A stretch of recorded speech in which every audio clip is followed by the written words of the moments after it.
Reciban un cordial saludo, apreciados hermanos. Una vez más estamos a través de este medio digital compartiendo con ustedes el estudio de la lección de la escuela sabática. Y para este estudio hemos invitado a nuestro hermano y obrero bíblico del Salvador, el hermano Nelson Didier Orellana. Bienvenido, hermano. Gracias, hermano.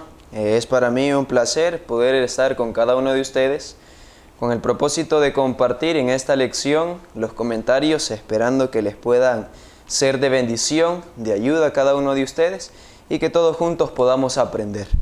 Amén. Vamos a hacer una oración en esta hora. Queremos pedirle al Espíritu Santo que ilumine nuestras mentes y nuestros corazones. Oremos. Bendito Padre Celestial, que tu morada se encuentre en lo más alto del cielo. Alabado, glorificado y exaltado sea tu nombre. Gracias te damos, oh Dios, por el maravilloso privilegio de la vida, por todos los favores y misericordias que tienes para con cada uno de nosotros. Te damos gracias por permitirnos en este momento estudiar esta lección, esperando que todo lo que sea de hablar, todo lo que sea de comentar, vaya de acuerdo a tu santa y divina voluntad.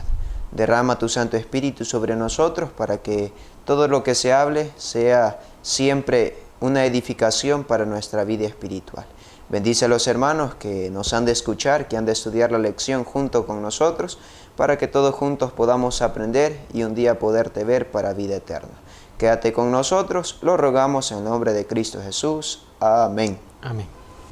Vamos a tener el estudio de esta lección. Vamos a estudiar la lección número 13 para el sábado 28 de marzo de 2026. Y el título de nuestra lección dice: La ley de la casa.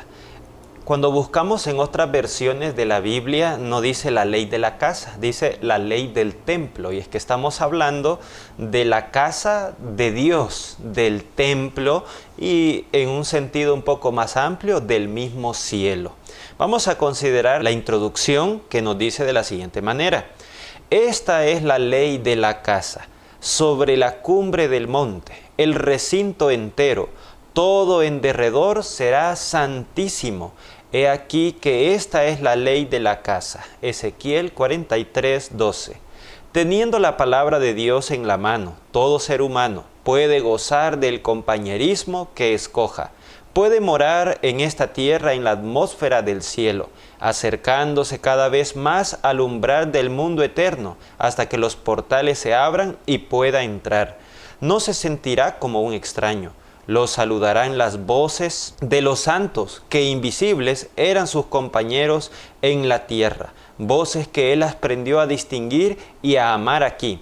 El que por medio de la palabra de Dios ha vivido en compañerismo con el cielo, se sentirá como en su casa en medio de la compañía celestial. La Educación, página 123. Y para comentar un poco esta introducción, desde el primer versículo en Ezequiel 43:12, donde exactamente se nos enseña la ley de la casa, nos da un dato muy interesante. Y es que alrededor de la casa, del recinto, dice que todo sería santísimo. Aquí estamos hablando del deseo de Dios, de ya no tener por secciones, digamos, el nivel de pureza que había antes. Nosotros podemos recordarnos que en el Antiguo Testamento, cuando se erigió el primer tabernáculo, se encontraba el campamento, se encontraba el atrio, luego el lugar santo y el lugar santísimo. Había como esa división, pero aquí está hablando que el deseo de Dios es que ya no exista esa división. Este es un lugar donde el campamento puede estar y aquel es un lugar santísimo. Aquí está hablando que todo alrededor debería ser santísimo. Esto es bien interesante. ¿Por qué? Porque Dios nos quiere decir con esto es que Él ya no quiere tener esas divisiones.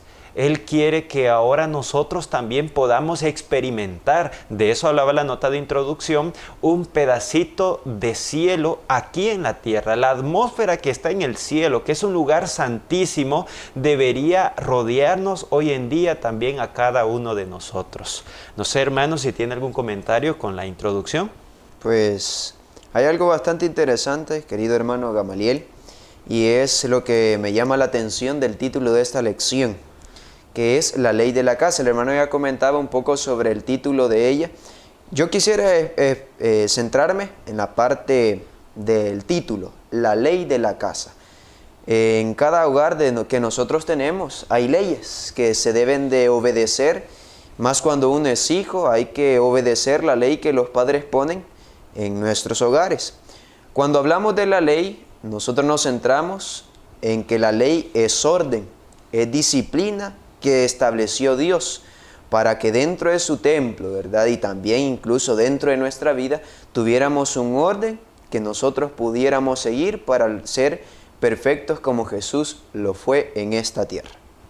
Muy bien, y me llama la atención porque así como en nuestra casa el Señor nos pide que cada rincón sea un lugar también incluso hasta consagrado, así también en nuestra vida nosotros somos ese mismo templo que el Señor quiere que cada parte de nuestra vida también se exprese esa santidad que el Señor quiere impregnar en nuestros corazones. Vamos a continuar con el desarrollo de la lección y vamos a pasar a la pregunta número 1.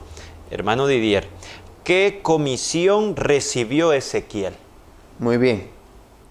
Vamos a ubicarnos en la primera pregunta, mis queridos hermanos. Y antes que todo quisiera resaltar la palabra comisión. Si nosotros estudiamos o buscamos el significado de esta palabra, el diccionario nos da el significado que comisión significa una misión, un cometido, un mandato o una orden. A Ezequiel se le fue dada la orden que él tenía que darle algo al pueblo, enseñarle algo al pueblo. Y quiero que leamos todos juntos en el libro de Ezequiel, en el capítulo 43, el versículo número 10. Tú, hijo de hombre, muestra a la casa de Israel esta casa, y avergüéncese de sus pecados, y midan el diseño de ella. Imagínense qué interesante, queridos hermanos. El Señor a Ezequiel le pide que haga algo, que le muestre algo al pueblo. Y dice que Él les iba a mostrar una casa. Cuando nosotros estudiamos un poco sobre este texto, nos llegamos a la conclusión o llegamos al punto en que la casa es el templo de Dios. Por eso más adelante vemos que se menciona de que si el pueblo estaba dispuesto a dejar, ¿verdad?, el pecado que tenía cada uno en sus vidas, dice de que él iba a tener la disposición de morar en medio de su pueblo. Entonces, la comisión que recibió Ezequiel era mostrarle al pueblo que Dios tenía un propósito que era morar en medio de su pueblo, estar en medio de ellos. Pero es interesante ver, mis queridos hermanos, que lo que Dios pedía era de que el pueblo se tenía que avergonzar. ¿De qué se iba a avergonzar? Ellos cuando iban a ver lo que Ezequiel les estaba mostrando, ellos iban a ver la santidad de Dios al querer hacer un templo que, como el hermano Gamaliel lo decía a la introducción, él deseaba que todo el templo fuera santo, cada esquina del templo fuera santo. Entonces, ¿qué los iba a avergonzar? Ver la santidad de Dios y la justicia que ellos tenían, que era delante de los ojos de Dios como algo sucio. Entonces, el mensaje o la comisión que él recibió era mostrarle al pueblo lo que el Señor tenía pensado hacer. Y fíjense qué es lo que dice Mateo capítulo 6, versículo número 10. Esto ya fueron palabras de Jesús. Venga tu reino, hágase tu voluntad como en el cielo, así también en la tierra. Imagínense qué interesante. Y nosotros nos podemos preguntar, ¿qué relación tiene Ezequiel con Mateo capítulo 6? Si ustedes se fijan, el Señor deseaba mostrarle a su pueblo el plan que Él tenía de morar en medio de ellos. Él deseaba que el pueblo comprendiera la voluntad y la santidad de Dios. Lo mismo es para cada uno de nosotros en la actualidad. Nuestra vida debe de ser pura, debe de imitar la vida de Jesús. Así como el deseo de Dios de morar en medio de su pueblo en el tiempo de antes, así también es el deseo de Dios morar en medio de cada uno de nosotros. Por eso pide el Señor, ¿verdad? Hágase tu voluntad, así como en el cielo, así también debe de ser en la tierra. Amén. Amén. En otras palabras, el Señor estaba o deseaba que de manera pedagógica Ezequiel le enseñara el templo. Cuando ellos consideraran un templo tan santo, tan limpio, tan pulcro, tan perfecto, ellos se iban a avergonzar y ellos iban a comparar el carácter de Dios a través de algo visible, ¿verdad? Y de esta manera iban a decir, pero es que nosotros no somos así, somos indignos. Ese era el deseo de Dios, que se arrepintieran, vieran su necesidad de ser semejantes a esa santidad que transmitía el templo. Y de esta manera, al final del versículo de Ezequiel nos dice, para que guarden toda forma y todas sus reglas y las pongan por obra. Ese era el deseo de Dios, que así como ese templo se mostraba como un templo perfecto y santo, así el carácter de ellos, la vida de ellos, fuera semejante también. Y ese es el deseo de Dios para nosotros, ¿verdad? ¿Y de qué manera? Ya lo expresaba Jesús en su oración. Y menciona a él, hágase tu voluntad, que así como en el cielo se hace la voluntad de Dios, así como el cielo es santo, así como el cielo tiene sus principios, también en esta tierra los hijos de Dios lo cumplan, ¿verdad? Así que en conclusión podemos decir, ¿qué comisión recibió Ezequiel? La comisión de mostrar el templo al pueblo, con un propósito pedagógico, contrastar la perfección y la santidad de Dios con el pecado del pueblo. Amén. Amén. Vamos a pasar ahora a la pregunta número 2. Y nos dice qué principios importantes fueron y siguen siendo hoy parte del Evangelio. ¿Qué principios? Estos principios los encontramos en Ezequiel capítulo 44, del versículo 23 al 24 y por aparte el versículo 30. Yo quiero decirles que nosotros estábamos estudiando con nuestro hermano Didier y lográbamos encontrar por lo menos 6 principios que nosotros deberíamos enseñar porque son parte del Evangelio. Y primero Dios nos quiere mostrar eso a nosotros para que nosotros hoy vayamos y le enseñemos a los demás también estos 6 principios. Si ustedes encuentran más principios, nos gustaría que nos dejaran su opinión también en los comentarios de este estudio de la lección.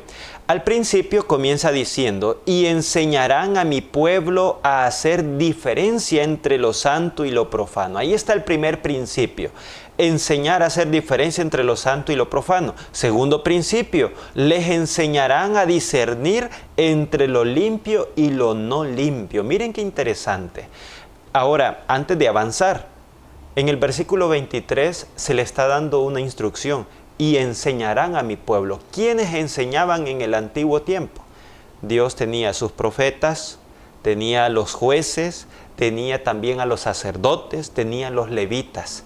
Y ellos estaban encargados de enseñar al pueblo estas cosas. Como hoy en día, mis apreciados hermanos, Dios tiene también esa misión de primer momento. Podemos mencionar a los pastores, a los ancianos, a los obreros, los misioneros, a los directores de iglesia y así a cada uno de nosotros, porque después nosotros, los miembros, tenemos que ir a replicar este evangelio y este mensaje a los demás, porque hoy en día no se diferencia entre lo que es bueno y lo que es malo, entre lo que de verdad es santo y lo que es impuro, pero nosotros debemos tener una clara diferencia y cuando nosotros damos el evangelio, también debemos enseñar esta diferencia, porque a Dios solo le agradan las cosas santas y hay que decirle a la gente qué cosas son impuras, que hoy en día la gente la toma como una normalidad en esta sociedad que nosotros vivimos. Llevamos 2 principios. El tercer principio en el verso 24 nos dice, en los casos de pleito ellos estarán para juzgar. Conforme a mis juicios juzgarán. Y aquí está hablando de otro elemento, la justicia en los juicios y en los conflictos. Y todo cristiano debería también manejar este principio, ser justo en un conflicto, ser justo también en juicios y más adelante vamos a ver que aún en los asuntos comerciales. Son principios que deben distinguir al pueblo de Dios y se deben seguir enseñando en este evangelio. Como cuarto principio, siempre en el versículo 24 dice, y mis leyes y mis decretos guardarán en todas mis fiestas solemnes y santificarán mis días de reposo. El cuarto principio es enseñar a guardar la ley de Dios. los mandamientos de Dios. Ese es el cuarto principio. Y leíamos también el quinto principio, santificar las fiestas solemnes. En el antiguo tiempo, en los tiempos de Ezequiel, estaba hablando de las fiestas que nosotros sabemos que son fiestas ceremoniales y que ya no tienen nada que ver quizás de una manera práctica hoy en día, sino de manera espiritual.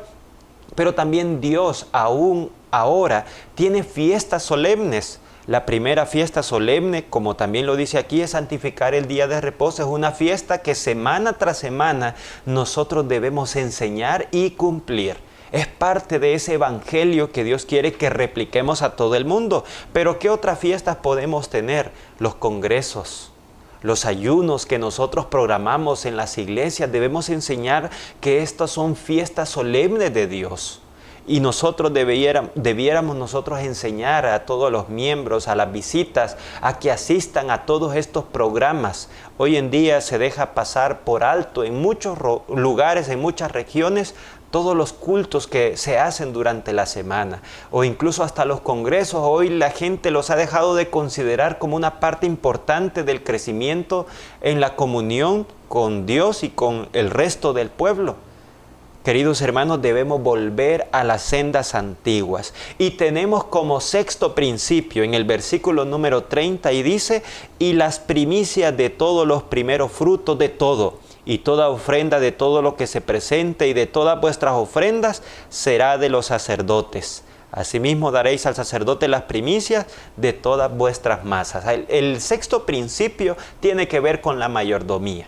Aquí menciona de manera específica las primicias, pero nosotros no debemos dejar pasar por alto lo que tiene que ver con el diezmo, lo que tiene que ver con la primicia, el segundo diezmo y las ofrendas.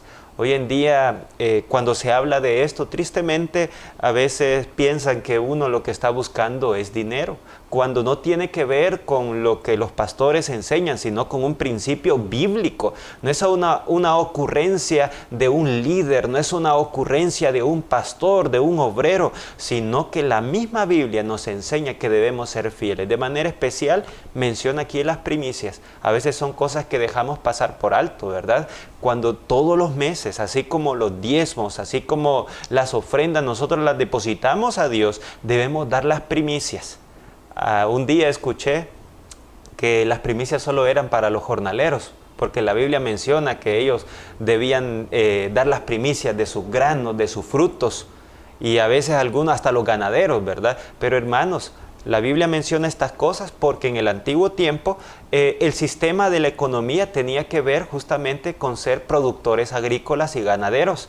Pero hoy en día que no somos, quizás la mayoría del pueblo de Dios tiene un trabajo diferente a esto, Dios siempre pide las primicias. Las primicias es un principio que se debe aplicar, no importa cuál sea mi trabajo, cuál sea mi empleo, son cosas que nosotros debemos devolver a Dios. Así que nosotros ahí vimos 6 principios que debemos enseñar y siguen siendo importantes hoy.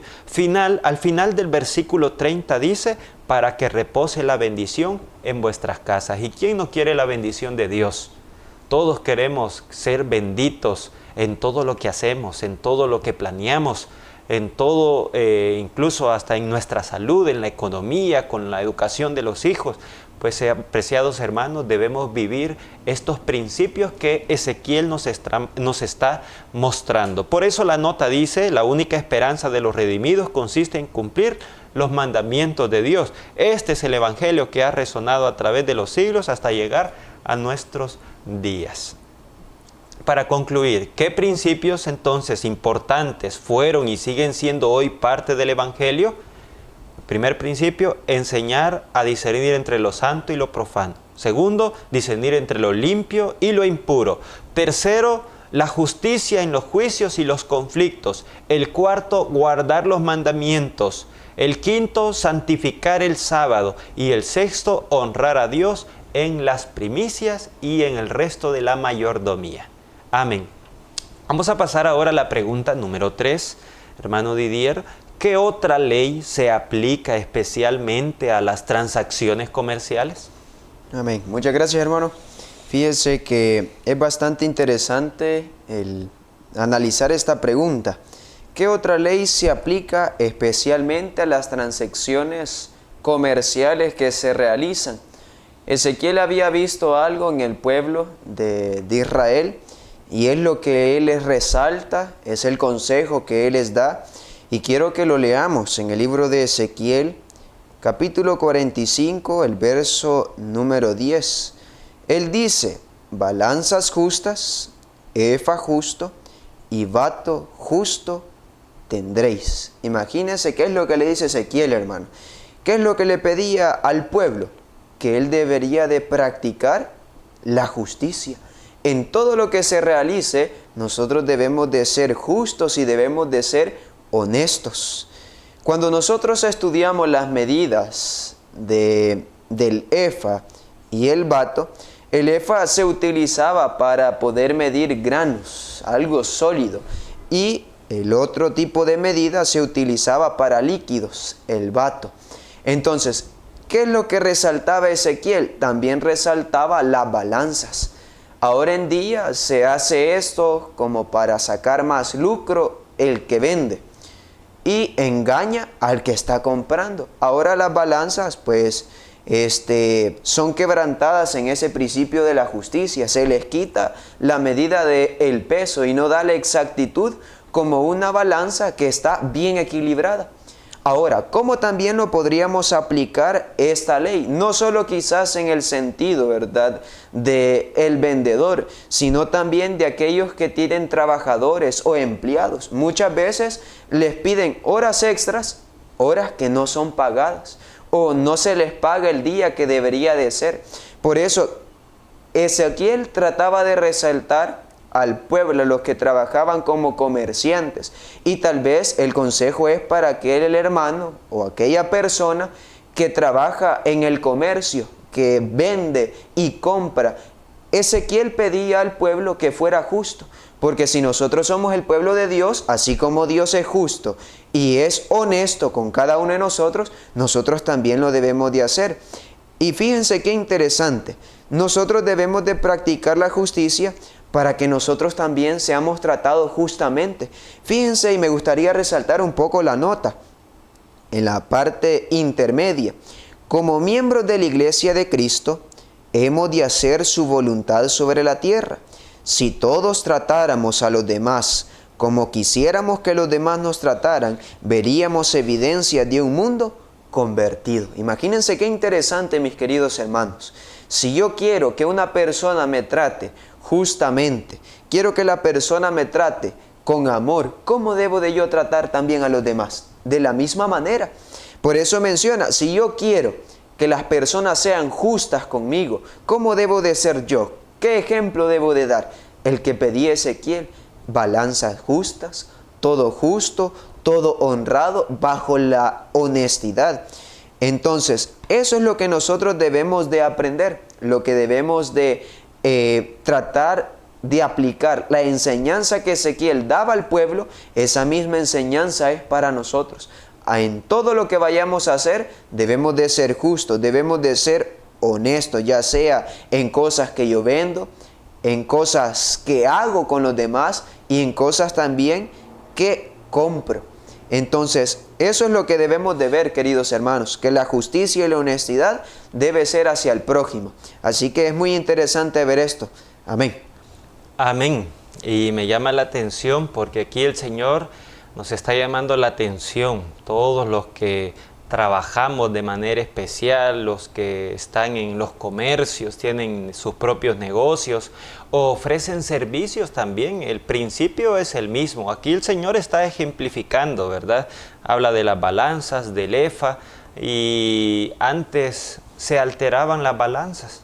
Hoy en día se sigue haciendo esto, pero puede ser que nosotros no nos dediquemos a vender granos, a vender líquidos, pero quizás nos dedicamos a vender otro tipo de cosas, o no es una venta frecuente, pero de vez en cuando nosotros hacemos algunas ventas. Puede ser algún vehículo, puede ser algún servicio que prestemos, puede ser incluso hasta un aparato electrónico, y a veces uno ofrece de más, pero realmente está entregando menos.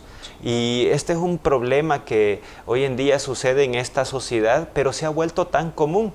y hasta lo voy a expresar de esta manera, se ha vuelto hasta tan descarado hoy en día. Nosotros como cristianos debemos ser íntegros en los negocios. El empleado debe ser íntegro también.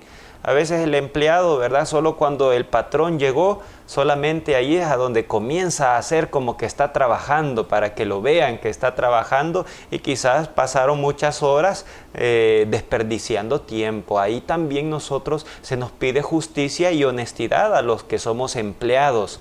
También estamos hablando de los que ofrecen servicios y decimos, ¿cómo quedó? Quedó bien. No le funciona bien, pero no lo hicimos bien.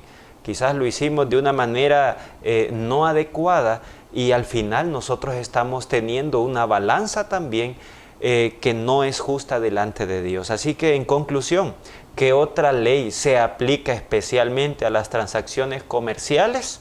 La ley de la justicia y la honestidad.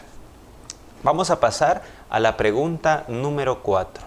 Dice la pregunta 4.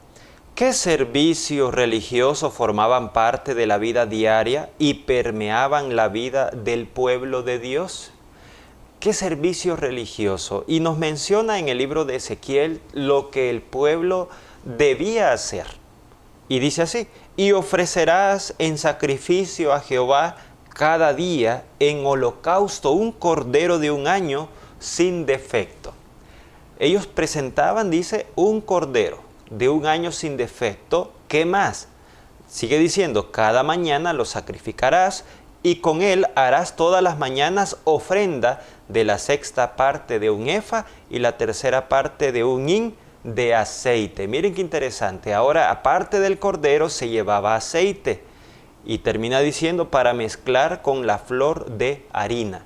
Es decir que la ofrenda, según nos menciona Ezequiel, contenía 3 aspectos. Contenía cordero, contenía aceite, contenía harina también.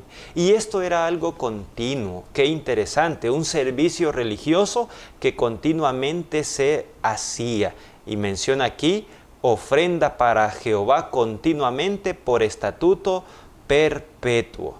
Así que, ¿qué nos enseña esta descripción? Queridos hermanos, también nosotros debemos hacer un servicio religioso diario. Nosotros le llamamos ahora el culto matutino y también incluso el culto vespertino, aunque aquí solo está considerando lo que se hace en la mañana, pero también en la noche. Habían 2 sacrificios que se hacían en el antiguo tiempo y se debía presentar algo a Dios. Ahora, me llama la atención de que en la pregunta número 3 nos hablaba de ser precisos y exactos. ¿En qué? En las transacciones comerciales. Hablaba de la balanza, hablaba de un efa, hablaba de un bato, ¿verdad? Que son medidas, una para sólidos como granos, como harinas, y otro también para líquidos como aceite. ¿Y qué pasa si alguien no es justo en las transacciones comerciales? ¿Será que iba a poder, a la hora de ofrecer un sacrificio continuo, iba a poder darle la medida que Dios le pedía? No. Imagínense si el pueblo alteraba el bato, alteraba el efa, alteraba la balanza y Dios le pedía una medida exacta. ¿Cómo es posible que le iba a entregar esa medida a Dios en sacrificio? Y esto nos enseña una lección muy importante a nosotros, porque lo que nos está enseñando es de que si nosotros somos injustos, no somos honestos en las transacciones allá, ¿cómo le vamos a ofrendar a Dios algo? Va a estar hueco, va a estar falto también. Así que esto es bien importante, mis apreciados hermanos. Esto nos enseña también que nosotros deberíamos iniciar, antes de que hagamos cualquier otra actividad, iniciar ofreciendo un sacrificio a nuestro Dios. Un sacrificio de nuestro tiempo, encomendarnos en las manos del Señor, agradecerle porque nos hizo dormir, nos dio una noche de descanso y en la mañana nos levantó con bien. Nos levantó con bien a nuestra familia, vimos la luz de un nuevo día, se despertaron nuestros seres amados también. Entonces, y eso es lo que dice al inicio de la nota: conságrate a Dios todas las mañanas, haz de esto tu primer trabajo, y ese debería ser nuestro primer trabajo. Si estamos solos, no tenemos familia, pero podemos nosotros tomar la Biblia, podemos tomar el himnario, cantar a Dios, hacer una oración, meditar en su palabra. Así como el pueblo se le pedía antes hacer esto, deberíamos hacer ahora esto. ¿Por qué? Porque esto nos habla de una consagración diaria. El pueblo, esto era un asunto de todos los días. Y el pueblo se tenía que consagrar diariamente en la mañana. Esto nos habla también de una relación constante con Dios, una dependencia continua de Él y también de una adoración constante, queridos hermanos. Nosotros deberíamos también todas las mañanas adorar a Dios, decirle que dependemos de Él y que queremos poner todos los planes en las manos de Él. Hay una oración que nos presenta la nota y me gustaría leer la parte de la oración, ejemplo que deberíamos hacer en las mañanas. Dice así: tómame, oh Señor, como enteramente tuyo. Pongo todos mis planes a tus pies. Úsame hoy en tu servicio, mora conmigo y sea toda mi obra hecha en ti. Eso deberíamos clamar al Señor todas las mañanas. Así que, en conclusión, ¿qué servicios religiosos formaban parte de la vida diaria y permeaban la vida del pueblo de Dios? Los sacrificios continuos y diarios. Amén. Vamos a pasar a la pregunta número 5 y nos dice: ¿qué hermosa descripción del cielo presentó el profeta? Hermano Didier. Muy bien. La pregunta número 5 hace una aclaración, hace una descripción. Ahí la palabra menciona hermosa descripción del cielo que presentó el profeta. Cuando hablamos de descripción, estamos hablando de que no se puede decir era así, sino que se hace como un sinónimo, se hace la descripción en palabras humanas que no pueden extenderse a explicar lo maravilloso que era el cielo. Y Ezequiel en el capítulo 47 menciona de que él ve un río, y en ese río a los lados, dice, se encontraban árboles de toda clase de frutos, y dice que sus hojas nunca caían y que no faltaba su fruto.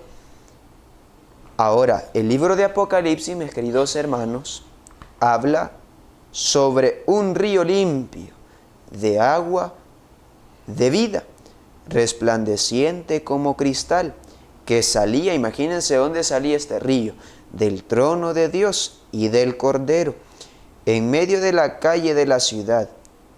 Y a uno y a otro lado del río estaba, ahora menciona, ¿verdad?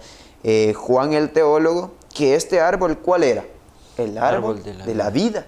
Imagínense qué maravilloso, que produce, ¿cuántos frutos producía este árbol? Eran 12, ¿verdad? Imagínense qué maravilloso. Lo que me llama la atención es lo que menciona en la parte final, en el versículo número 3. Y no habrá más maldición, y el trono de Dios y del Cordero estará en ella, y sus siervos, ¿qué van a hacer? Van a servirle. Ahora, el cielo, mis queridos hermanos, muchos piensan que es hermoso por el sentido de que van a haber muchas cosas tan espectaculares, va a haber vida, ya no va a existir la muerte. Pero ¿qué también nos debería de llamar a nosotros la atención como algo maravilloso, como algo tan hermoso? Es que vamos a servirle a Dios y al Cordero. Vamos a estar compartiendo con ellos. Lo hermoso no es cómo se verá. Puede ser una parte, pero la otra parte, queridos hermanos, también es que vamos a servirle a Dios. Vamos a servirle al Cordero. Y me gustaría resaltar parte de la nota de esta pregunta, en la primera parte que dice: al que venciere, le daré a comer del árbol de la vida, el cual está en medio del paraíso de Dios. Nosotros somos llamados a que nos salvemos. Según el libro de Mateo, capítulo 18, verso número 14, Jesús le dice a los discípulos y a la multitud que la voluntad de Dios, del Padre, es que todos nos salvemos. La voluntad de Dios es que ninguno de sus hijos se pierda. Pero la promesa está para aquella persona que venza. ¿A quién va a vencer? Debemos de ponernos a pensar en esto. ¿El qué vamos a vencer? Debemos de vencer al mundo. debemos de vencer la carne y también a ese enemigo que Jesús venció en la cruz del Calvario, y es Satanás. Ese enemigo que es tan astuto y hace que cada uno de nosotros caigamos en las tentaciones. Entonces, queridos hermanos, si yo quiero participar de esa hermosa promesa, estar sirviéndole a Dios, al Creador de todo el universo y de nosotros mismos, debo de prepararme, debo de vencer para poder formar parte de aquellas personas que coman del árbol de la vida que se encuentra al lado, ¿verdad?, de ese río que Juan vio en esa visión. Así que, queridos hermanos, qué hermosa descripción del cielo presentó el profeta, lo hermoso como será y lo hermoso también que podamos servirle a Dios. Amén. Amén. Y ahí se cumplirá la promesa de Jesús en la bienaventuranza que dio en el Sermón del Monte. Está en Mateo 5:8, donde dice: bienaventurados los de limpio corazón, porque ellos verán a Dios. Y dice eso mismo también Apocalipsis 22:4, veremos su rostro también. Y veremos, dice, y su nombre estará en su frente, tendremos el carácter de Dios en nuestra propia vida. Así que qué emoción deberíamos nosotros sentir al pensar que un día vamos a conocer cara a cara a nuestro Dios. Así que en conclusión, qué hermosa descripción del cielo presentó el profeta. Bueno, se describe el cielo como un lugar de reposo, sin pecado, sin maldición, un río que fluye de la presencia de Dios y el árbol de la vida que se encuentra a la orilla también, y por supuesto la presencia de Dios con su pueblo.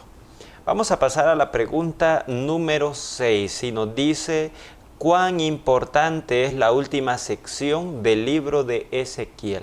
Y pudiéramos considerar la última sección del libro de Ezequiel, quizás comenzando desde el capítulo 43 hasta el último capítulo, el capítulo número 47.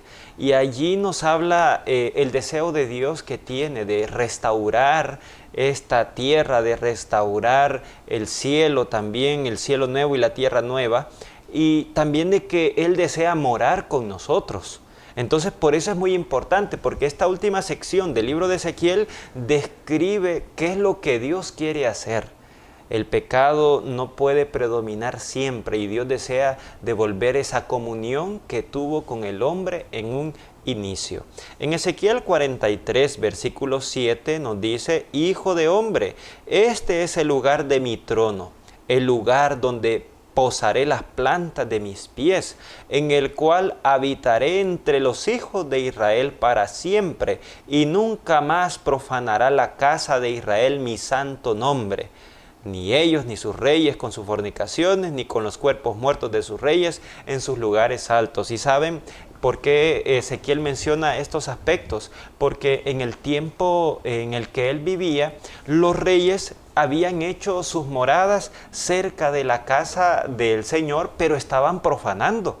¿Profanando en qué sentido? Ya no lo consideraban tan sagrado ese lugar, de manera que ellos mismos hacían sus tumbas cerca del templo del Señor, hacían sus propios palacios cerca de allí, pero claro, lo hacían con pecado. Ese era un gran problema, es que eran impuros, eran impíos, pero el Señor aquí manifiesta nuevamente el deseo que tiene de morar en medio y quiere estar cerca de todos, pero aquí se promete que ya nunca va a haber una profanación. ¿Qué significa? Cuando el Señor nos salve y entremos al cielo nuevo y la tierra nueva, no vamos a temer de que se levantará otro personaje semejante como Satanás y que va a tentar a ángeles o que va a tentarnos a nosotros mismos.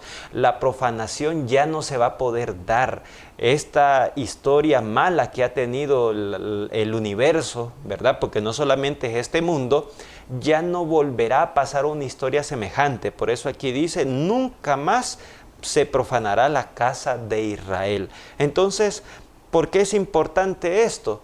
Porque aquí se describe lo que el Señor va a hacer, y es restaurar. ¿Qué es lo que debe restaurar? Es la comunión. Dice Isaías 59:2 que nuestras iniquidades, nuestros pecados nos han separado de Dios. Han hecho una división y el Señor ya no quiere esa división. ¿Sí? Aquí menciona que quiere estar con su pueblo.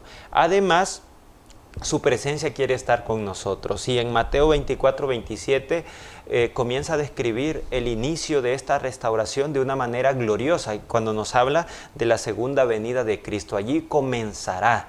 Ahí comenzará, y en la segunda venida de Cristo se comenzará a restaurar esa comunión. Nos iremos al cielo y en algún momento también bajaremos nuevamente a la tierra, a vivir ese cielo nuevo y esa tierra nueva que el Señor nos promete a nosotros. Así que para concluir la respuesta, cuán importante es la última sección del libro de Ezequiel.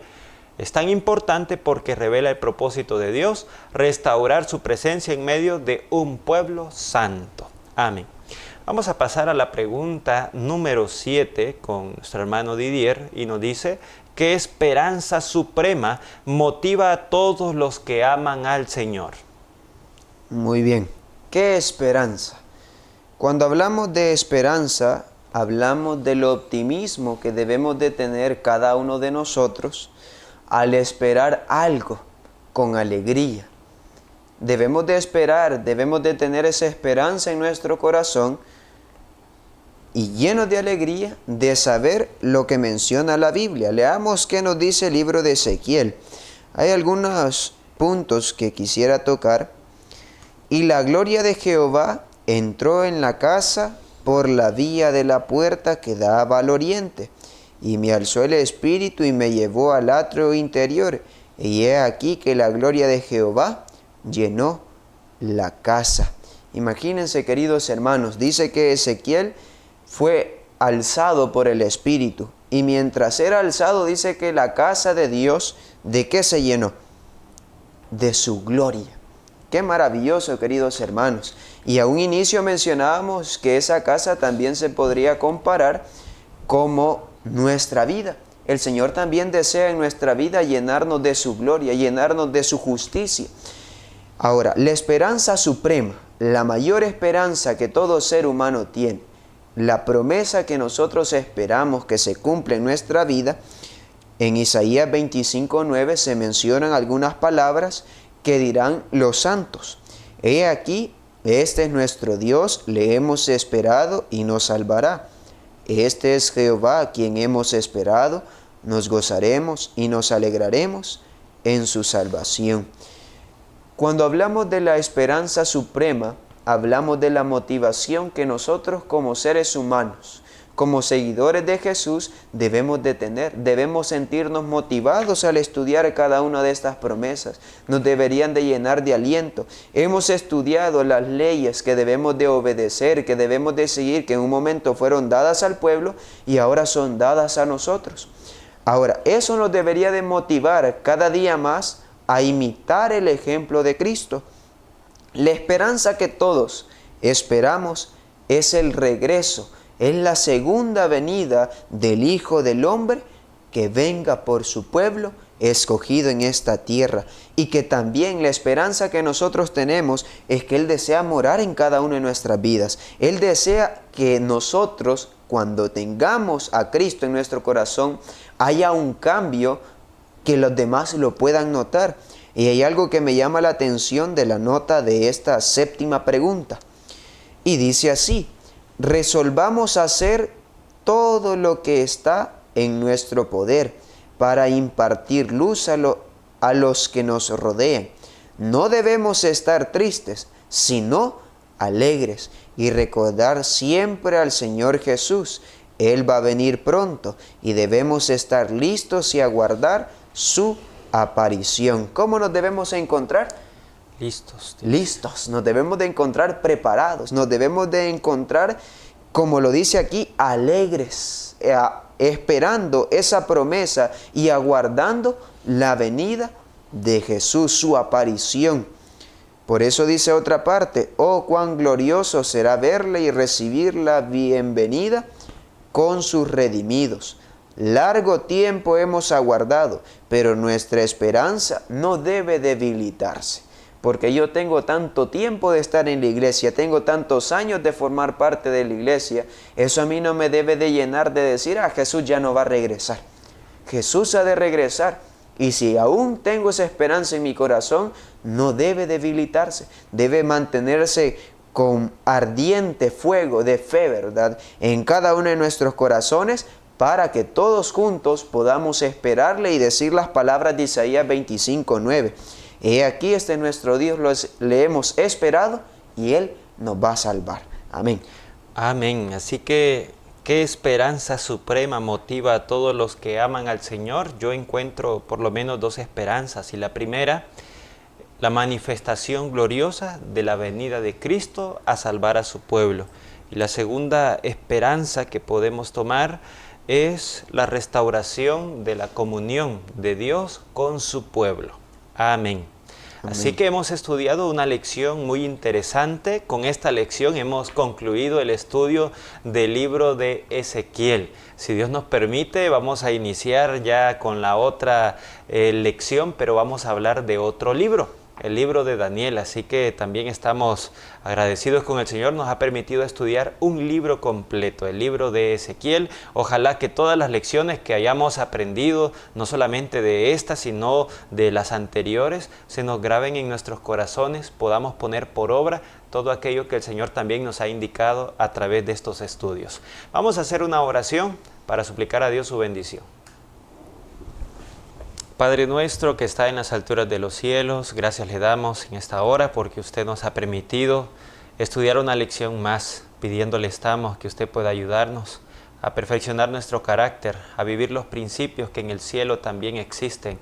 Ayúdenos en esta tierra a tener esa atmósfera del cielo y que esa santidad que exista allá también pueda reinar en nuestros hogares, en nuestros corazones, en la familia de la iglesia también.